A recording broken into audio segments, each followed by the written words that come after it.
Io vi chiedo pardon ma non seguo il bon ton, e che a cena devo avere sempre in mano un iPhone. Il cane di Chiara Ferragni al Papillon di Vuitton, ed un collare con più glitter di una giacca di Elton John. Salvini sul suo blog ha scritto un post, dice che se il mattino ho l'oro in bocca si tratta di un rom. Sono un malato del risparmio, per questo faccio un po' di terapia di Groupon. Poi lo sai, non c'è un senso questo tempo che non dà il giusto peso a quello che viviamo. Ogni ricordo è più importante condividerlo che viverlo.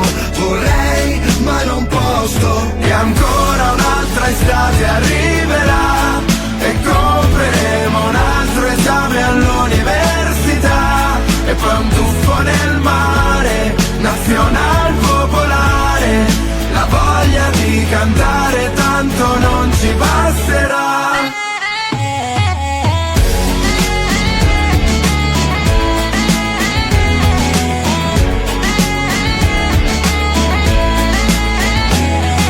Come faranno i figli a prenderci sul serio, con le prove che negli anni abbiamo lasciato su Facebook. Papà che ogni weekend era ubriaco perso, e mamma che lanciava il reggiseno in ogni concerto. Che abbiamo speso un patrimonio, impazziti per la moda, Armani, Comio. L'iPhone ha preso il posto di una parte del corpo, e infatti si fa gara chi ce l'ha più grosso. È nata nel 2000 e ti ha detto nel 98, e che i 18 li compie ad agosto, mentre guardi quei selfie che ti manda di nascosto, e pensi purtroppo vorrei ma non posso. E se lei t'attacca un virus basta prendersi il Norton. Tutto questo navigare senza trovare un porto, tutto questo sbattimento per far foto al tramonto, che poi sullo schermo piatto non vedi quanto è profondo. Poi lo sai, non c'è un senso a questo tempo che non dà il giusto peso a quello che viviamo. Ogni ricordo è più importante condividerlo che viverlo. Vorrei ma non posso. E ancora un'altra estate arriverà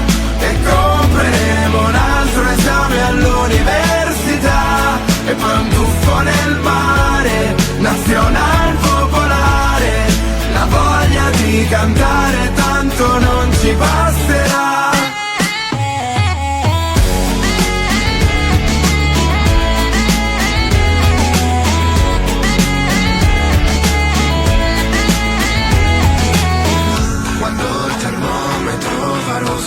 Che caldo fa, ti togli i vestiti di dosso, sei una webstar. Poi mangi il tuo gelato, fai le facce porno, tu non sai quanto soffro, vorrei ma non posso. E ancora un'altra estate arriverà